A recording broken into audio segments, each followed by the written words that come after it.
Good morning, everyone. Welcome to the modern market, where every day we discuss everything to do with the modern market. That is the crypto market, the NFT market, and increasingly the AI agent market, because it is back. Every $1 billion that was wiped in the last few days is now back on the AI agent market cap. We'll be talking about it a little bit later. Loaded up for discussion today, we've got the leading AI agent platform Virtuals announcing a redesign of its value accrual mechanism.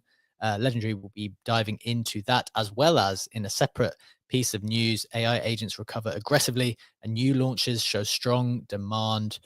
AIXBT running new launch mates, really running aggressively too. We'll explain what those are. And then also CryptoPunks surged from 36 ETH to 40 ETH on the NFT side on acquisition rumor. Gaga from Yuga Labs did deny it. We'll be discussing that a little bit too. Plus, we've got the latest on price action on crypto and NFTs, and a little bit of a further reflection on the Sony blockchain and what was going on there. I've got Bread to deliver that deep dive a bit later. Got Legendary here with us too. We're ready to get into it. But just a reminder, friends, before we do, nothing that we say here is financial advice, because we don't know anything for sure. The market's risky and things go up and down very, very fast. And just got to be prepared for that. So proceed with caution, exercise your own judgment. And with that, let's get into the show. Bread, it is Wednesday, the 15th of January. How are you doing? How are you feeling? New morning, new state. We're still on our cross-country journey. I was telling you before the show, I have sheep, and I learned like a pronghorn thing. I don't know, these things down here I've never seen before in my life. I've lived in America. This thing's so goddamn big, but you can still see new stuff. But that little bit of snow, a little bit of whiteout, I almost wrecked yesterday. That was cool. But yeah, we're still living it up, going west, getting earlier, 5 a.m. here, and it'll be earlier tomorrow. I like it. I remember when we were talking about you being more and more involved in the show, and you said that you were going to be moving west. I wanted to double check with you that, it's going to be okay, right? It's going to be okay. And I think most people would think twice about committing to a show that's going to be a 4 a.m. Not 4 a.m. wake up, right? It's going to be 4 a.m. we go live by the time you get to your final destination. And you're just like, yeah, that's cool. That's no problem. Yeah, what time are you going to be waking up for a show that's at 4 a.m.? I mean, I got a half hour ago, so I just be up and ready to fire. It's actually good for my mental aspect, because then you throw topics at me and I'm like, all right, bam, bam, bam, bam. Can I handle this one? Can I do this? Whatever. It's like it's like my morning coffee, basically. So there's that. And then, what was I just thinking? There's the component of the rest of my team, right? I'm on Mega. They're in Dubai. They're in China. They're in Europe right now. So it's I need to be up to kind of sync up with them anyways. So I need to be up a little earlier. So just got to practice some discipline. I like it. I like that the show is the morning coffee. But one reflection on the time zone thing, though, is that you say that you kind of need to, you can be up now. But the thing that I'm realizing now that I'm not in my normal time zone is that you can be up anytime, frankly. We can basically be operating 24/7, and it would be helpful to someone that we would be. But that's not necessarily just the hard part. Being I had a meeting last night at 11:30 p.m. because someone was in I don't even know, they're probably in Singapore or some shit. It's in this space, it's so global, it's very hard to not have a fucked up schedule because everyone is all over the place. Yeah, man. I just decided the other day, all right, I'll just take one call at 10:30 p.m., one at midnight, and then I'll do a little bit of work after, and then I'll just go to bed. That's just how it is. Legendary, what about you? How are things going? You're back at home. Pretty envious, actually, of this nice setup you've got. How are you doing back?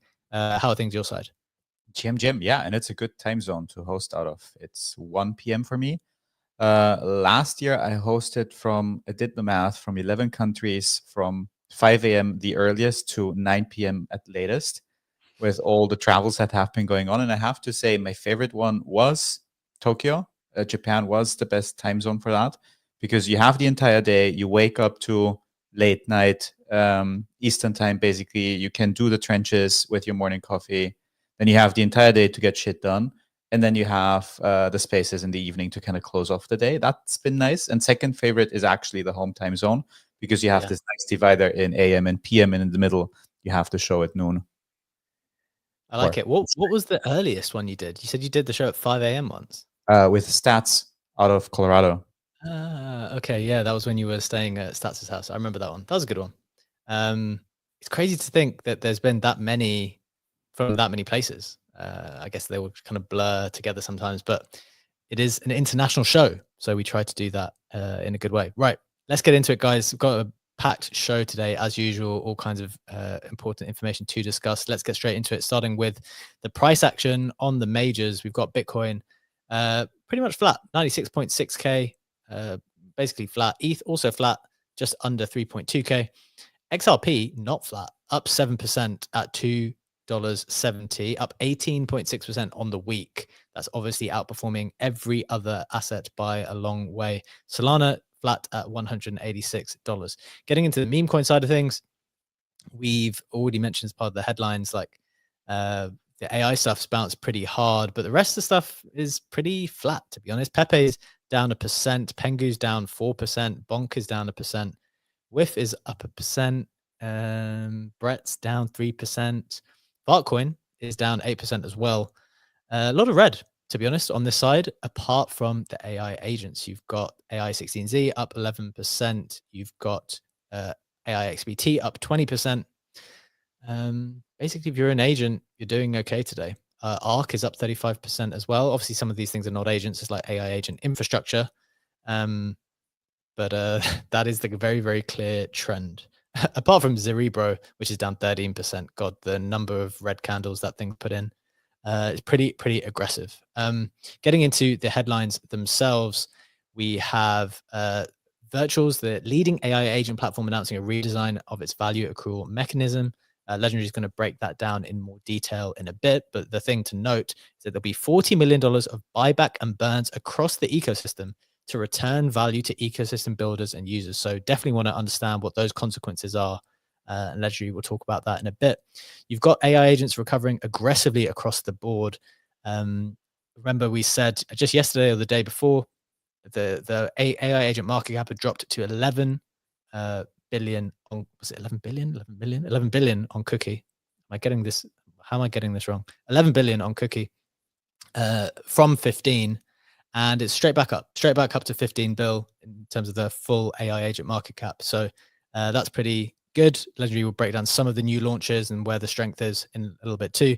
And then finally, CryptoPunks surged from 36 ETH to 40 ETH on the acquisition rumor. Gaga from Yuga Labs denied it. That was broken by good friend of the show, Whale Swoosh, who I tagged to say that he should come and speak about it. But maybe he's going to swerve that invite today.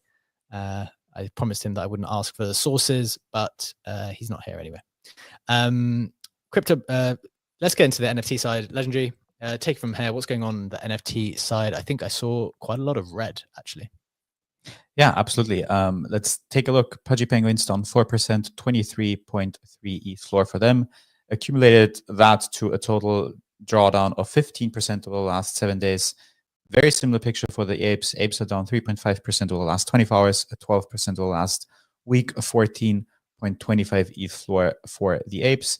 Bit of a stronger pullback for Azuki's, down 5.6%, but basically flat over the last week at a 12.44 ETH floor. Doodles, yet again, just as yesterday, another green day for them, up another 9.4%, 4.9 ETH floor for them. And another collection that is up over the last 24 hours is Jirasan, up 11.4%, 0.89 ETH for that collection specifically. I like it. So still a lot of these NFTs that have tokens coming, being speculated on up or down, depending on kind of how far along they are on their speculation arc, I think.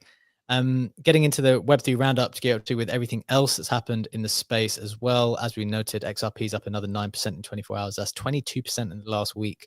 The XRP army will be very happy there.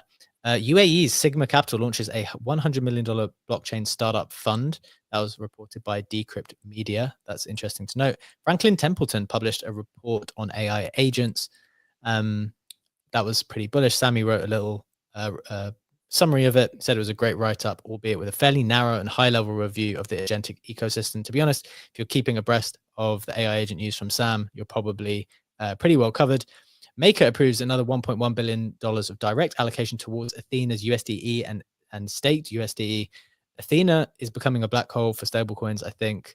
I think other protocols are finding it hard to compete with the yield that Athena is offering.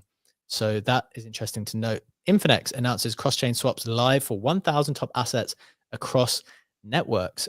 Pretty excited about that. I'm in the Infinex Patreon round. So I'm going to try out swapping some ETH from mainnet into Pengu on Sol a little bit later, just because I want to try it out and see how that works, if it's smooth, if it's seamless. I'll be giving that a test a bit later. The DX, I think this is the Dunk free mint by Loop surged from a free mint to 0.35 ETH on reveal. That's a pretty great run for that collection by Loop. And finally, Sotheby's auctioned certain one-of-one Top Shot moments, bit of a throwback to the past. I think these are special one-on-one, not one-on-one, one-of-one Top Shot moments, which are being auctioned by Sotheby's, obviously the NBA Top Shots. So that is the Web3 Roundup, getting up to with everything else that's happening in the space. Before we get into the more specific bits of news there, Legendary, is there anything catching your attention from the roundup before we get into the other stuff? Ripple stuff's obviously interesting, but I feel like we spoke about that yesterday quite extensively, but still something that I'm very curious to see how it performs going into Trump's inauguration at the start of next week. Other than that, really the Infinex bit of news to see. Very curious because I didn't invest. To hear from you how that switch feature, that cross-chain swap, will look and feel like. Because if this is something that's done well, I could definitely see that popping off massively. I remember how we talked on this show about swapping just BTC to ETH, and I think how most of us go to Magic Eden, to their wallet for that, and do it in there because it's just so easy and efficient to do that. And often when I bridge stuff, I have a target in mind. Like, I don't know, yesterday I bridged some USDC from Solana via Portal to Base directly. Then I swapped that into virtuals because I wanted to buy a specific agent. And obviously, if I can skip the steps in the middle and do it in one go, that would feel very, very nice. Yeah, I think so. And I don't know that anything's really done it super seamlessly at the moment. So I'll let you know how it goes. I'm going to give that a go a little bit later. Bread, coming to you in a second. And I just, go ahead. Yeah, I was just going to say, I wanted to welcome Elisa to the stage as well. I'm going to come to you, Elisa, in a second. I'd love to know what you are. Just think about how you're looking at the market at the moment as well in just a moment. First time you've been with us in a while, so I'll come to you in a second. But Brett, take it away. What's catching your attention before we get into the main stuff today? Yeah, I want to, because like this kind of plays into where my thought. I did a tweet the other day where I said on-chain UX is going to continue to suck for people in 2025. Infinex is obviously making a step towards that, and I made that post was specifically on-chain about on-chain users. So, question back to you, Legendary B-Check, if you're interested. So, like, we're talking about this world, right, where Infinex is there. You can swap between things. You don't have to bridge. Like, the UX is pretty good. When I say it's going to continue to suck for on-chain users, like Infinex's position is to try to replace Sexes, right? It wants to have like these very large, very somewhat passive positions, right? You're not actively doing like on-chain degenning, which is kind of how I think about what's going to continue to suck for us. So Legendary, if you're trading on-chain, I'm assuming you use bots, right? You probably use like a Telegram bot or something to like quickly fire off a trade. How do you trade on-chain quickly, actively? I don't use Telegram bots. If I trade on Solana, I do use stuff like Photon, Bolex, or Azura. And for everything else on mainnet, actually haven't used bots in quite a while. Okay. And I ask because I think about Infinex is great. Infinex covers so much. I don't know that it's going to be the most efficient way for someone trying to maximize their trading experience. So you're going to go to very curated products like Photon, Bolex, whatever, right? Because they have a lot of stuff there. So it makes me think of like, yes, Infinex is great. It helps a little bit with like seamless interop, but people who are directly on chain and want the most efficient way to be on chain are going to go to these boutique applications that require you to go outside of the Infinex bubble, right? That like they can actually govern and make a slick UX, and therefore you're back on chain. And then you have to do bridges, and then you have to. So maybe Infinex becomes your like passive position and or bridge to like deal with getting across chain, but it still requires you to get in and out of Infinex because you want to be as close to the metal as possible, to be as efficient as possible, to be an on-chain user. That's kind of how I visualize this stuff playing out long term. I think I've got a strong opinion on that. I agree with you in the sense that for short-term moves, you need to be as close to the trade as possible. So for things that you want to move in and out of, you've probably got X amount that you are allocated to that particular game. Say, for example, whatever you want to trade it on Sol, you've got like X amount in the Photon, and like that's never going to go. You don't want to use that amount that you have in your head to then go onto base and do stuff. You've probably got a certain amount. Well, this is how I do it anyway. I would be interested to know if other people do it differently. Like the stuff that I've allocated to Solana is just there. The stuff that I've allocated to base and agents is just there. Maybe I'll go and pull from some other pool of USDC to go into either as necessary, but I very rarely will kind of cross those two. However, there are maybe for longer term positions, and interestingly, I replied to Kane, the founder of Infinex, asking, can I move ETH? Can I buy Pengu with ETH with this feature? And he replied saying, yes, that's the thing that people are doing most at the moment. Like that's the most popular trade at the moment happening in Infinex. And the reason why I think it would be helpful for that type of thing, because for me, that's not an immediate, it's not something I want to trade out of immediately. And it's something that I've been actually wanting to do for a while, but I've not been bothered to do all the bridges. And so for that kind of more medium term, longer term trade, I think like you'd be more comfortable doing it in this place, which like, okay, well, that's way more convenient. And so that's my take there. What's your reflection, Brad? Yeah, it was just I was playing out the scenario. So like Pengu's a good example. It's large enough, it's mature enough, and like that's a middle ground, kind of what you're talking about, between like having to do it in your centralized exchange versus having to do it on chain. So like it creates this it fills that middle gap of like, I have long-term capital that I'm trying to allocate on chain that I'm comfortable just like DCAing in and letting do that. And again, it serves that purpose. But then you think about the other situation where it's like, new AI agent just popped off on base. All my shit's on Sol. It's like, I am going to have to, it's probably not going to be integrated in Infinex immediately. So I'm going to have to take all of my shit on Sol that's in BullX or whatever, however I have it stored. I'm going to have to go do a bridge. I'm going to have to go like do into whatever vehicle I use for on-chain trading on base that is very rapid and close to the metal. And then I'm going to like, it's like that experience still is shit, right? And like there's edge there because it's shit. But that's how I feel it's going to play out for the foreseeable future. I don't know people are ever going to opt out of that because they always want to have control of their rapid fire funds, is kind of how my mental model is. Yeah. Now I get that better, and that I absolutely agree with. Like even for the wallet that I used to buy like most of the shit that I want to get access early to on base, I have like the gas fees set significantly higher, even on an L2. But for other stuff, I just love the convenience. So like the thing that I actually do the most swapping wise is, like yesterday I mentioned I want to clean up, or it was 2 days ago, I don't remember, my AI agent portfolio, because there's again like 200 coins in there. And the thing that works best for that still is for me to go to the Rabby wallet, where I can see like all the assets and swap via Rabby. And I'm happily, incurring that 0.25% fee that they are charging, just because I can't be bothered for every, you have 1K there, 2K there, and just want to sell some positions off completely, to copy paste the token, go on Kyber swap, which would find the best pool on base across many pools, and then do that, because I can swap so much quicker if I do it on Rabby. So the convenience factor is definitely something that I'd prioritize for the stuff where I'm more mid or long-term positioned. And for the other stuff, absolutely agree with you. If it needs to be short-term, it needs to be the fastest thing ever. And I don't care about the UX, because I want to get something before someone else does. I like it. Nice little chat about strategy there for just trying to position yourself on different chains and how we kind of navigate all these various things. And the thing is, this is only getting worse, right? There are more interesting chains coming.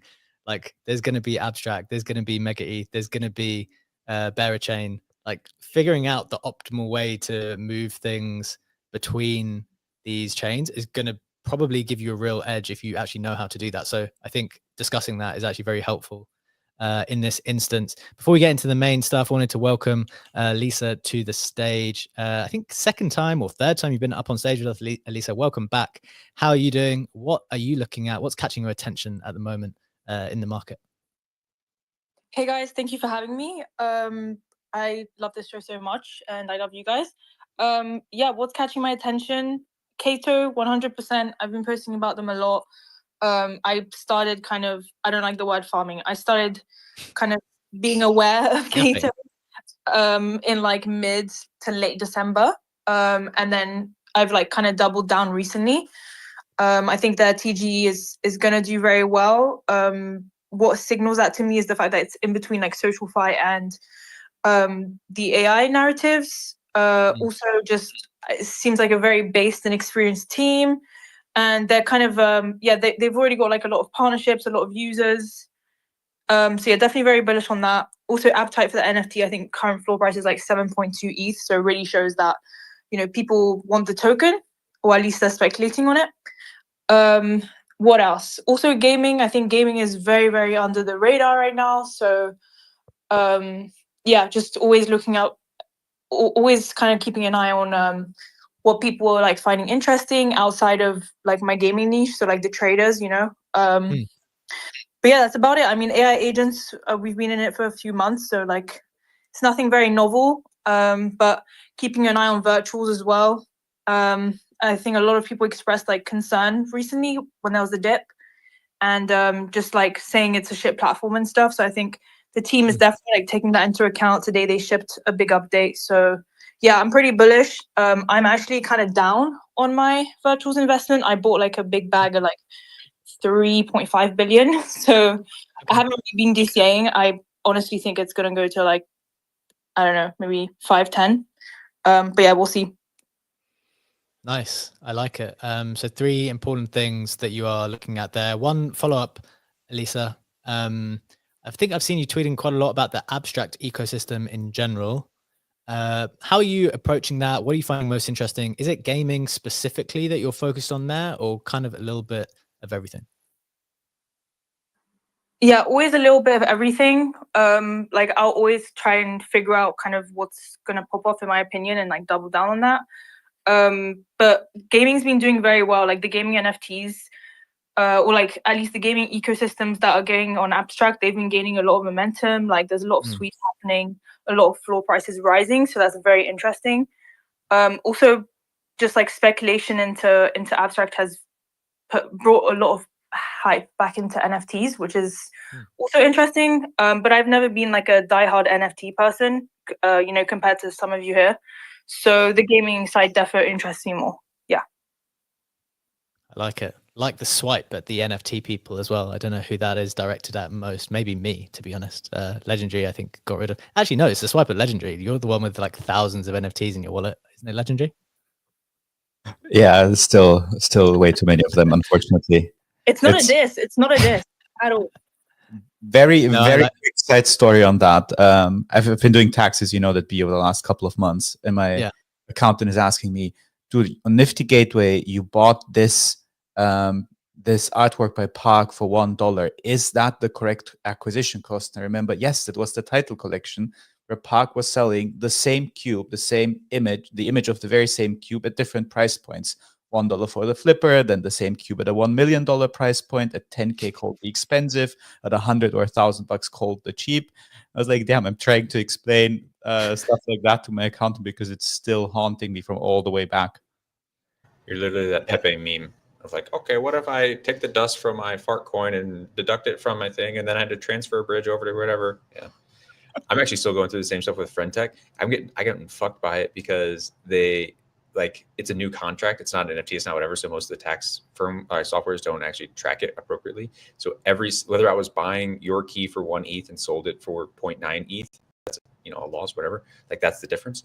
It was tracking everything the same. So if I bought your key for 1 ETH and then sold someone else's key for 0.5 or 2 or whatever, it would track that difference as the gain or the loss, as opposed to like on each individual one. So like my numbers for that are just jacked. I'm still dealing with it.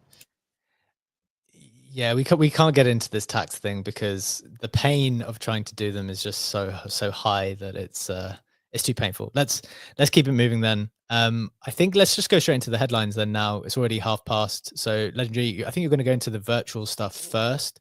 Elisa already mentioned that there's some like big news coming out. What is going on there? What's crucial about it, and what are the consequences? Yeah, absolutely. So there's two main updates coming from the virtual side of thing. With the first one being how the value accrual mechanism is changing. So what that means is that there is a trading fee on virtuals, and the way that post-bonding tax will be allocated in the future is that 30% of that goes to the creator, 20% goes to the agent affiliate, and they specifically virtuals say that is inspired by the Hyperliquid model, and 50% to the agent sub-DAO. And that affiliate mechanism, which they point out a bit more, is basically to align incentives between trading platforms and interfaces, stuff like Telegram bots and the virtuals ecosystem. So when these platforms become an agent affiliate, they will receive 20% of post-bonding taxes on trades they facilitate. So basically, to put that in simple words, if there's a Telegram bot, if there's any other sort of trading bot that brings volume to virtuals, from the trading fees that incur, 20% of those will go to that facilitator of the trade. That is one point of that. Before I get into the other one, there's been an interesting detail which is not mentioned in the main announcement, which is actually mentioned in the quote repost by EtherMage, the founder of Virtuals, who says that going forward, fees in the ecosystem are accrued as CBBTC. Why are they doing that? A, to give creators sufficient cash flow to drive innovations and experimentations. So basically, if you're the creator of the agent, you get 30% of those fees. You get them in CBBTC, which you can sell without having to impact the price of virtuals negatively. And there's definitely more liquidity on that end. Incentivize even more trading volume that energizes this economic flywheel is the second point that EtherMage is making. And also maintaining a treasury that can be governed by token holders in a form that can be spent easily. Yet again, going back to that point that the CBBTC liquidity will be definitely superior to the liquidity in virtuals. So by structuring it that way, there's a few implications and there's a few thoughts that I have on that. But before I get to that, I want to quickly also cover the other part of the update, which is the announcement of virtuals, which I'm sharing currently on screen, saying that they've accrued almost 13 million virtual tokens from post-bonding trading revenue since October 16th, 2024. And this will go to a buyback and burn of the respective agent tokens across a 30-day TWAP being the time-weighted average price. And for a breakdown of what that will look like, they actually created a Dune dashboard that I'm also sharing on screen, where you can see, for example, AIXBT with a buyback amount of 881,000 virtuals, the game agent leading that, obviously one of the quote-unquote official virtuals agents with 1.6 mil in buyback. So to sum it up, because I know it's pretty complex what's going on the one hand, there's a buyback that's happening based on all the fees that have been accrued since October 2024. And on the other hand, the way the trading fee gets distributed has changed significantly. So A, trading fees will be accrued in CBBTC, and B, there's going to be a lot of exposure for the agent sub-DAO, 30% going to the creators, and also they will incentivize affiliates who facilitate that volume to get 20% of those trading fees to foster even more trading volume on the platform. Okay, excellent summary. A couple of instinctive questions that I have, which maybe other people will be having as well. When they say they're going to do a buyback of tokens and the platforms, like, look, we've made all this money in virtuals. We want to redistribute to the ecosystem and buy back tokens of the ecosystem. Would that not create a significant sell pressure of virtuals? Because in order to buy back the other tokens, they are holding virtuals. So they need to sell those in order to buy the other ones. And similarly, is it not the case that in order to distribute fees in CBBTC, they'll need to convert their virtuals to CBBTC? Any insight on that? Yeah, so it's definitely going to put sell pressure on virtuals, but what is happening is that basically you move value from the virtuals ecosystem into pumping the AI agents, and specifically pumping smaller agents. And if you we'll do that in the next piece of news. If you look at smaller agents like threats layer and stuff like that, which dumped massively on the announcement. They are up 100, 150, 200%. Zeneca just had a post or a reply on a post that Tyler did, having a very good example for that. Also saying, yes, it's a wealth redistribution event. The Virtuals token will probably take a small hit. It's 40 million of a 3 billion FTV token, though, so less than 1%.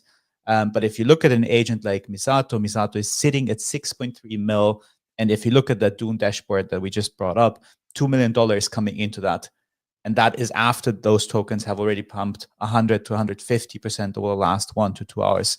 So that is... So that buyback has started? No, it's not a buyback. It's people looking at the Dune dashboard and seeing, holy shit, this agent sits at 6 mil, has, I don't know, I'm making a number up, 700K in liquidity. And there's going to be 2 mil of liquidity coming into that. Okay, so that people are front running the buyback. Yeah, I don't think that the buyback has started yet. I think this is front running the buyback. Okay. I might be wrong on that. Okay, fair enough. Like this news came like out very, very recently, so it will probably take a bit more time to digest. And I think the explanation so far has been really helpful to get a sense of what's going on, but maybe to dive into the specific details, it'll take a bit more time to digest. I'm just showing on screen the post from Zeneca and the discourse with Tyler. He said, entire Virtuals eco was about to go burr. And so Tyler asked the question, sorry, I'm just like reading it as I can see it. Basically, he thinks the Virtuals ecosystem is about to go up as a consequence of this announcement. Tyler asked, isn't this at the expense of the virtual token though? Which is kind of the question that I just asked Legendary. Zeneca said, I believe so, yes. It's more of a wealth redistribution event. Virtuals currently sitting in their treasury will be used to pump the AI agents. Basically, the Virtuals token will probably take a small hit, but it's $40 million of a 3 billion FTV token, so less than 1%. Meanwhile, some of the tokens having a much more significant price impact-wise. Okay, so I think the argument here is that relative to the overall valuation of Virtuals, this is a small amount that's getting redistributed. Therefore, it shouldn't be too significant. Legendary, any final reflections there before we go into the next bit? Still on AI agents, but just, I guess, broadening it out from Virtuals. Yeah, absolutely. Just to bring up that Misato example that Zeneca has mentioned, this is how the chart looks like. You can basically see that the agent was trading at 1.5 mil and is up 395% over the last 24 hours. So it did pump a bit before that, but obviously massively shot up on that buyback announcement. And that's the case for many agents that had a lot of volume, that have, if we go back to the chart a bit, that have fallen off significantly. And now, because they accumulated that much in trading fees, they almost instantaneously recovered to all-time high. I mean, this is trading at 7 mil. And if we ignore the spike to 10 mil, went as high as 8 mil. So it is a massive redistribution into the mid to smaller agents. It makes me wonder if that is an economic incentive to kind of, we've been talking about this yesterday, right? That we've seen a consolidation into the winners, AIXBT and others, Vader, who more than recovered and hit all-time high, AIXBT specifically. If that's an attempt to basically broaden that out and have more winners than just the 2, 3, 4, 5 big agents. It's a good point, but in the end, like I just don't think that's possible, right? Like, well, 2 points. One, it doesn't take a lot of liquidity to move those smaller agents a lot, so it's going to be a very, very short-term win for people holding those or the agents themselves. But you know, it's like any initial injection of liquidity to a failing business, a failing startup, or whatever. Like, if long-term you're going to fail, no amount of continuous buybacks are going to save you. I think that would be my pretty strong take on it. Cool, it's fun for a little bit. People get to pump the price of some for a little bit, but trying to broaden the winnings to everyone, that's just not how it works. There will be certain winners, irrespective of how much money tries to get distributed to everyone. Okay, let's keep it moving then. Legendary, let's just roll straight through it into the next one, unless you've got anything final to say there. Yeah, another perspective that someone has mentioned is there could be potential tax implications as to why I want to structure it like that. But I have to think that through a bit more to understand what the exact tax play would be here. But as you said, we have 20 minutes left in the show. Yep. So let's move into the next headline. So on the one hand, we said Virtual's ecosystem is running, but also new launches are doing pretty well. The most prominent example of that yesterday is Momate AI, which is basically an AI infrastructure token that had a liquidity bootstrapping pool at 17.5 mil, had a public sale at 35 mil market cap, and went almost as high as 200 mil on that. Another example of a launch yesterday is DeFi, spelled with AI, which launched on the CDeFi IDO. I think that round was done at 400 or 500K, somewhere in that range. Came out at 5 mil, had some sell pressure after the unlocks, but went as high as 8 and 9 mil. So it's definitely trading way higher today than it traded yesterday.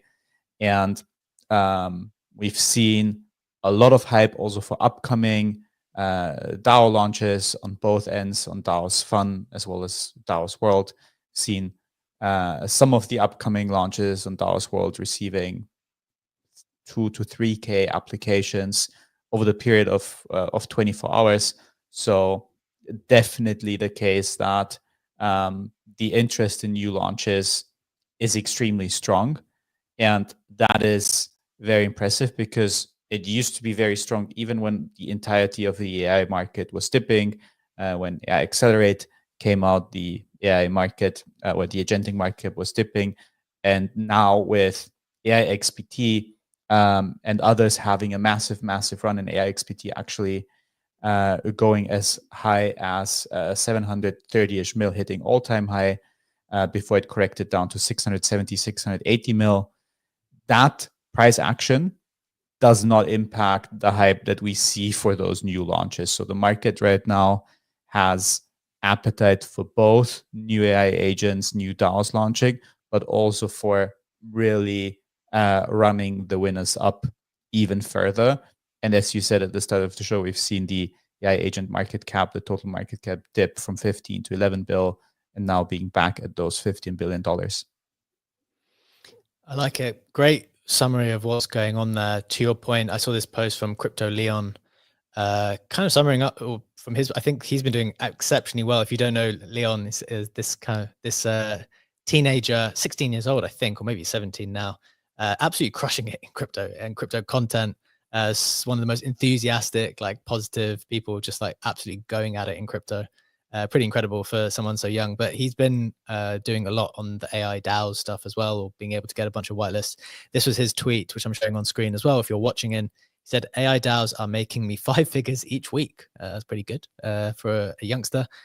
Next up are these 3: Hardware DAO, Partners DAO, which is those 2 I'm familiar with, and Meme Coinist News. That one I'm not familiar with. So these will be a cook. So those are the most anticipated ones at the moment. And just so you know, guys, when we speak about these things, sometimes we do have whitelists for them. So I think Hardware DAO, Legendary, we have, I think we'll be minting that potentially, or Partners. I can't really remember, to be honest. I'm not as involved in the Partners DAO. I don't think we are. But the CDeFi one, you were in on, right? Yes, exactly. The DeFi or the DeFi AI one that I mentioned, I was in on. Yeah. Nice. Okay. So that's good. This is interesting stuff. Any final reflections, Elisa? Maybe coming to you. I know you've been, doing this stuff as well. Any final reflections on how this market's been moving at the moment? No, not really. I'm really curious to see if the DAO meta kind of continues for a longer time frame.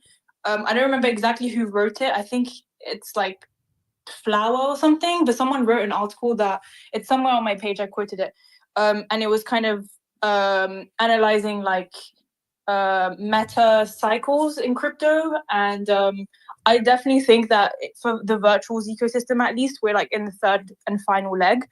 I think like the move by virtuals, for example, of buying back, that's like, that comes across, in my opinion, as like a little bit desperate, or like an attempt to, like fix something, which kind of shows that like we're not really in expansion anymore. And one of the, I think it was the AI Accelerate, in his article, he basically says like that was a sign of extraction, and that's usually when a meta is dying down. So I do think, like, based on that article, the DAO kind of meta is like a really mini meta within the agentic meta, and it's probably going to be very short-lived. That's my like bearish take. But yeah, that article is very good. So I'm getting ready to like leave my house right now, but I will send it to you. We got it up on screen. Yeah, we've got it up on screen. Legendary is on top of it. That roller coaster image is, I think, one of our favorites. Brad, you shared that as well, I think, the other day, right? Yeah, the concept that when one thing pops off in a particular way, there'll just be so many more coming up pretty soon, and everyone will be smaller than the last, right? Yeah, I mean, this is exactly what the thesis was.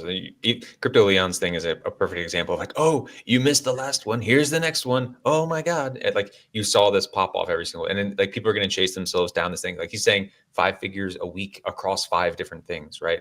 AI Accelerate was 6 figures for a lot of people overnight. Like, right. Like the sheer, the magnitude of the event gets smaller and smaller, and then it'll be, oh bro, I'm making $100 every 2 weeks. You guys should really get in this thing. And then eventually like you have a bunch of bags of things that are very red, and you kind of look at yourself in the mirror and go, well, where did things go wrong?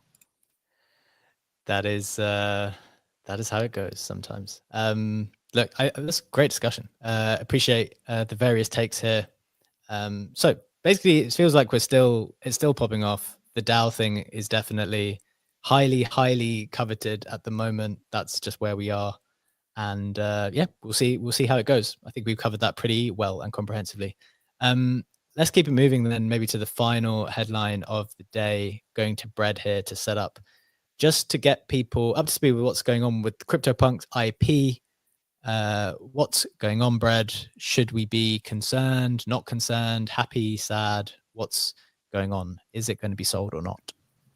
Yeah, I mean, this one's gonna be pretty quick, right? So Whale Swoosh came out with a post. He said, I'm finally confident enough to actually talk on this, and saying that the CryptoPunks IP is being discussed for sale with a not Web 2, not established NFT entity. A little bit lower on this, you'll see Seed Phrase do a little winky face. So like everyone was, had their, I think it was the very first response. Yeah, you guys there, yeah, Seed Phrase.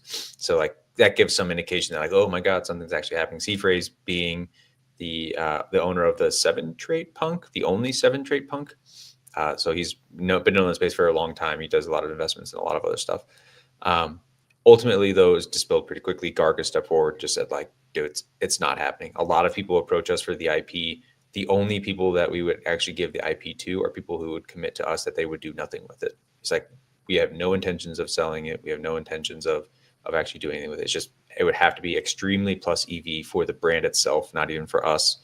NFTs are my life. This is our life. Like, I will frankly just sit here on this thing. His phrase is, he's eat a lot of shit sandwiches, let people talk about a bunch of stuff, and then just like continue to hold on to this thing. So whether you think that's bearish or bullish for like the Punks brand, I think everyone has been clamoring for them to not do anything, right? They want them to just be a cultural symbol. You don't want to introduce execution risk on anything, just like let them exist. I think that'll always be their thing. Even if someone tries to acquire them and do stuff, like there's a lot of back and forth with Beanie on this of like, well, didn't Yuga come along as the White Knight and actually give the IP to the holders? Like, what are they actually giving away as IP to whoever they're selling it to? So there's a lot of back and forth on that. But otherwise, it's kind of a non-news event where people have been openly trying to acquire whatever they can from Yuga regarding the Punks, and Garga is basically just like, sorry, dogs, like it's mine. And unless you're going to basically do nothing and do nothing in the best way, it's not moving on. Whatever we can give to you guys. The only they did, so the CryptoPunks went from 36 ETH, or I think around 36 ETH, up to around 40. On the potential speculation that they were going to be acquired by someone else, or that Yuga Labs would be selling. The only thing I would add to this, well, a couple of questions. I want to ask you guys, maybe just reflecting on like how you think Yuga have been doing in a second. But the only thing I'd add to it is that although they've said that nothing is happening now, I feel like they're very much opened the door to kind of, they're certainly not saying, they're not closing the door saying don't bother asking. Like if you read Garga's tweet, and look, maybe this is reading too much into it, but this is what has been said. That a lot of people have approached us, especially in the last few months. It doesn't mean we are doing anything. And he specifically says this, and this was a tweet in response, not to Whale's tweet. This was just in a comment to one of the other tweets. He said, would only ever do a deal if we felt very confident it would be would only ever do a deal if we felt very confident it would be long-term extremely positive EV for punks. Not going to take a deal for money if I feel like it hurts the legacy of this asset. Therefore, I don't think they're really closing the door. I guess there may be a steward that could be potentially a viable next steward for the IP and the asset. But I guess the money is maybe not the most important thing, or at least that's the way that they want to communicate it at this point in time. Any reflection there, Brad, as I come back to you? No, I think that's how you would read that. They're not shutting the door or anything, but I think it would be stupid to shut the door. Like I don't know. Everyone knows. Everyone has a price for literally everything. There might be absurd prices, but like everyone has a price for everything. Yeah. I think the price pumping is an interesting market reaction, because I don't think Yuga has been particularly horrible at like handling them. They're not doing anything. So I don't know if that's just like a general market sentiment thing against Yuga as a brand, as opposed to like punks as an asset. I will say, like, there has been some fumbles that have upset people. I know was a year and a half ago, there was the, what was it? The flat, like the really famous artist that they had that did a collection that was like a punks kind of collection that everyone was like, what the hell's going on here? Like, they're endorsing it, but not endorsing it. It's from the community. There was a lot of like commotion with that. And then obviously you have like stuff like the pendants and shit. So like, they're not doing nothing with it, but they're doing very minimal with it. And I think even those few missteps or activations, we'll call them, have not been received well. Yeah, it's a tough thing to steward, isn't it? And sometimes I think there were actually a number of punks who were quite happy with what was done, but that's completely drowned out by a very loud, potentially loud minority. But yeah, I probably agree with you there. I don't think they've done a terrible job at all. And that's shown in the price, right? Like, I think if people thought they were doing a horrific job, it would probably be a lot lower than where they are, because they would be wrecking it in some way. Even though it's a bit of a crude way to evaluate it. Legendary, curious on your thoughts here. What do you think of the rumor? There's also the idea that Whale replied to my tweet when I tweeted this morning and said, "Is this my choose rich moment?" Remember, Whale choose rich Nick announced Artifacts sale. And it was denied entirely. And then many months later, it turned out to be true. What's the thought on that? And then how have you thought Yuga have kind of stewarded the punks brand so far? Yeah, I think the way that Garga handled the response is well written, because it's not a flat out denial, as you said perfectly. It is, look, if the right buyer is coming, we are open to sell, but we're not just going to give it to anybody, which is a completely different way to answer than Artifact did. And it reminds me of the answer that the Pudgy Penguins team was giving before the Pengu TGE, when there was like, there's no token as of now, which everyone knew, and which meant, there could be a token in the future, or if we're never going to do a token, that statement would have also been true. And that is the same with Garga's answer. If there's going to be a sell of the IP to someone, he didn't lie. His statement is still true. And if they're never going to sell it because they don't find that buyer, his statement also holds true. Now, in terms of the price action, it's interesting, because if you talk to CryptoPunks holders, they're like very happy, or the ones that I talk to. I obviously did not talk to every single one of them, but they're happy with the events. They're happy with how Yuga is steering that brand, but also just the fact that on a potential acquisition rumor, there is a 12% move over the last 24 hours, means that outside capital would like the thought of the IP moving hands, because otherwise the price would have dumped or would not have moved at all on the announcement. Whilst that is true, I find it very difficult to think, to get into the mind of someone that would want to speculate on, to think that there would be a bullish thing. I think sometimes here we're just trained to speculate on non-announcements. But like, to me, that one of the core, like, if I was to think, would I speculate on this particular asset if Yuga were potentially going to sell? I specifically would not want to speculate on it, because I don't know if the next person's going to be better, worse, or not. And that would be a huge gamble for me to think, okay, well, this thing's getting I think when acquisition rumors are bullish is when someone's done a like really terrible job they're really not taking it very far. And you potentially know who the new buyers are, and they've got a track record, and they've been executing really well and in some other field. And like, okay, well, if they apply that same skill set and their expertise and knowledge into this thing, I can see a really great future. So, okay, that in that situation, wonderful. In this case, it's like the people who are definitely not doing terribly, doing a reasonable job with the unknown factor of the buyer. I don't know. I would just never speculate on this personally. I'll take the counterpoint to that, because if you read Garga's post, and Garga is saying, look, we're only going to sell if we find someone who's massively EV positive for the brand. We're not going to give it to anyone. You take a brand that's already doing pretty well, and if they sell, it's got to be someone who's doing even more for them. So I would say, if you have a strong clue that there's going to be a sell, actually, then it's a low risk bet. If you're just purely speculating that there might be a sell without knowing more, then it's a high risk bet. But obviously, there's also a poly market on that. Let's see, what do we got here? In the YouTube comments was saying that there needs to be a poly market for that. And the current one reads, Yuga Labs announced the sale of CryptoPunks in January. So it's the 15th of January, 16 days left in the month, currently at a 7%, 8% chance for the yes. Was a bit higher. Was it 50%? Yesterday. So this was launched yesterday. Was it launched yesterday as well? I assume so, yeah, because this is the history only goes until yesterday. Got it. Interesting. Okay, so that poly market was launched yesterday. Started off not even that high, to be honest, and I guess it was denied pretty quickly, so it's gone quite low. I guess we can keep an eye on that, but sounds like it's been pretty unequivocally denied at this stage. Final question, personal question, Brad, to close the show out today. We spoke a while ago about punks. It might have been in person when we were in Singapore. You still kind of aspirationally looking at a punk? Like, if I'm going to be in this ecosystem, I want a punk. And I want to be like, and that's not even just like an Ethereum thing. That's like if I want to be in crypto, I feel like that's an aspirational buy for me, is to get a good punk. Just to have. You gotta have one. I don't know. I think there'll always be that. I like how you're not even asking me the question. You just go straight to Brett with this. Well, no, it's because we've specifically spoken about it before. But Legendary, are you a hard no on a punk? Or you go for the V1 punk, weren't you?